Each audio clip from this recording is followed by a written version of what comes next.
ఆనాడు రాయలసీమలో సాగునీటి ప్రాజెక్టులకు ఎన్టీఆర్ శ్రీకారం చుట్టారు. ఆ ప్రాజెక్టులను నేను మరింత అభివృద్ధి చేశాను. నీళ్లు వస్తే పరిశ్రమలు వస్తాయి, నీళ్లు వస్తే అభివృద్ధి జరుగుతుంది. జగన్ను ఇంటికి పంపడానికి ప్రజలు సిద్ధంగా ఉన్నారు. రాయలసీమను రత్నాల సీమగా చేయాలని కలగన్నాను. పులివెందులకు కూడా నీళ్లు తీసుకువచ్చా. అనంతపురానికి నీళ్లు తీసుకువస్తే కియా మోటార్స్ వచ్చింది. వైసీపీ పాలనలోని ₹1 ఖర్చు లేదు.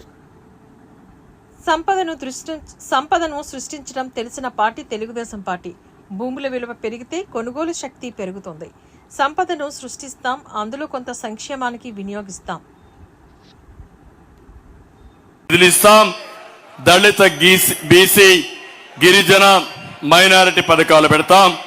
ఇంకో పక్క ప్రభుత్వ ఉద్యోగులకు అండగా ఉంటా, వేధింపులు ఉండవు. ఇంకో పక్క చూస్తే పెన్షన్స్ అందరికీ హామీ ఇస్తున్నా. మొదటి తారీఖున మీ ఇంటికి పెన్షన్ పంపించే బాధ్యత, 4000 ఇచ్చే బాధ్యత తెలుగుదేశం పార్టీ. అదే మాదిరిగా మా కూటమి తీసుకుంటాం. అదే కాదు, ఉద్యోగాలు చేసి రిటైర్ అయిన వ్యక్తులకి పెన్షన్ రాకుండా అవస్థపడుతున్నారు. వాళ్ళందరికీ హామీ ఇస్తున్నా, మొదటి తారీఖునే మీకు పెన్షన్లు వస్తాయి. అది నా భరోసా అని చెప్పి నేను మీకు తెలియజేస్తున్నా. ఈరోజు ఒక విషయం ఇక్కడ చెప్పాలి.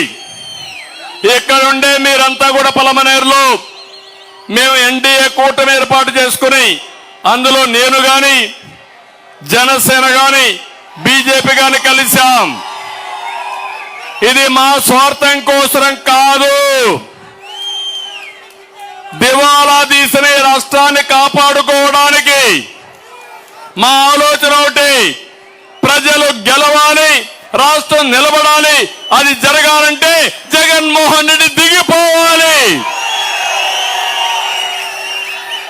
ఒక దుర్మార్గుడి పాలన, ఒక అహంకారి పాలన, ఒక విధ్వంసం చేసే వ్యక్తి పాలన, ఒక అవినీతిపరుడు పాలన, ఒక సైకో పాలన వల్ల మీరెంత నష్టపోయారో ఒక్కసారి గుర్తు తెచ్చుకోవాలని కోరుతున్నా.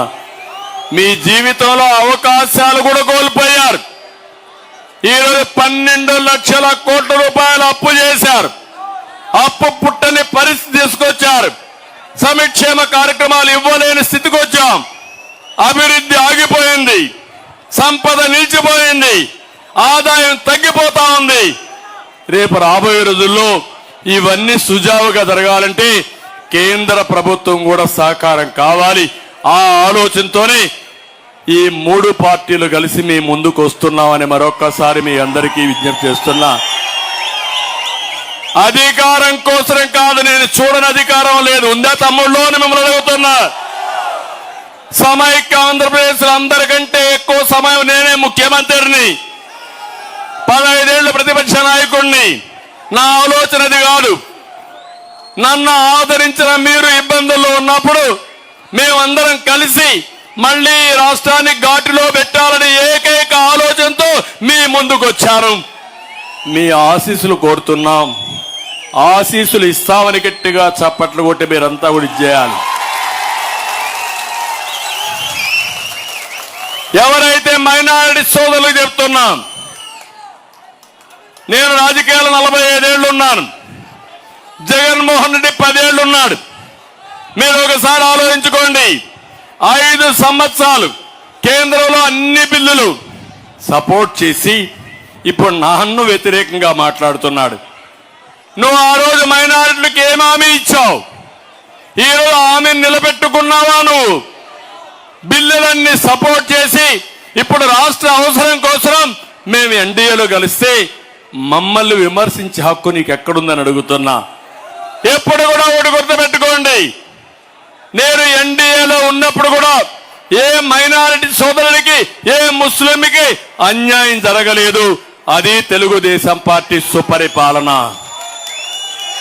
ఈరోజు ఉర్దూ 2వ భాష కానీ, అదే సమయంలో ఉర్దూ యూనివర్సిటీలు కానీ, ఇంకో పక్క షాదీ ఖానాలు కానీ, దుకాన్ మకాన్ కానీ, దుల్హాన్ లాంటి పథకం కానీ, రంజాన్ తోఫా కానీ, ఇవన్నీ కూడా అమలు చేసిన పార్టీ తెలుగుదేశం పార్టీ.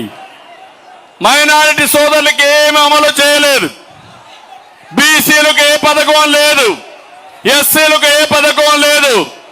కడాన ఎస్సీలను చంపి డోర్ డెలివరీ ఇచ్చిన పార్టీ ఈ వైఎస్ఆర్ కాంగ్రెస్ పార్టీ. బీసీలను నాశనం చేసిన పార్టీ. భూములు కబ్జా చేసి దిక్కులేని పరిస్థితిలో సుబ్బారావు అనే వ్యక్తి ఒంటిమిట్లో కుటుంబం కూడా ఆత్మహత్య చేసుకున్నారంటే ఎలాంటి పార్టీ మీరు ఆలోచించండి. అబ్దుల్ సలీం నంద్యాలలో వీళ్ళ వేధింపులు తట్టుకోలేక ప్రాణాలు కోల్పోయే పరిస్థితి వచ్చింది. 4 భార్య భర్త 2 పిల్లలు బలవంత మరణం చేసుకున్నారు. అన్నెందుకు ఈ పలమనేరులోనే సవాలు విసురుతున్నా. ఇప్పటికి కూడా నా కళ్ళ ముందర కనపడుస్తా ఉంది, నా మైండ్ లో ఉంది. మిస్బా చరిత్ర మీకు తెలుసు కదా తమ్ముళ్ళు అని అడుగుతున్నా. తెలుసంటే చేలపైకి ఎత్తండి. ఇప్పుడు ఆ కుటుంబం ఇక్కడ ఉందా, పలమనేరులో ఉందా అని మిమ్మల్ని అడుగుతున్నా. అంటే ఒక మైనారిటీ అమ్మాయి చదువుకోవడానికి వీలు లేదా? బాగా కష్టపడి చదువుకొని ఫస్ట్ ర్యాంక్ తెచ్చుకోవడానికి వీలు లేదా? దుర్మార్గులు వైఎస్ఆర్ కాంగ్రెస్ నాయకులు ఆ అమ్మాయిని వేధించి వేధించి వేధించి చదువుకోకుండా చేసి కడాన నేను అనుకున్న లక్ష్యాన్ని నెరవేర్చుకోలేని ఆత్మహత్య చేసుకునే పరిస్థితి వచ్చిందంటే తమ్ముళ్ళు మీరు సహిస్తారా అని మిమ్మల్ని అడుగుతున్నా. ఆమోదిస్తారా?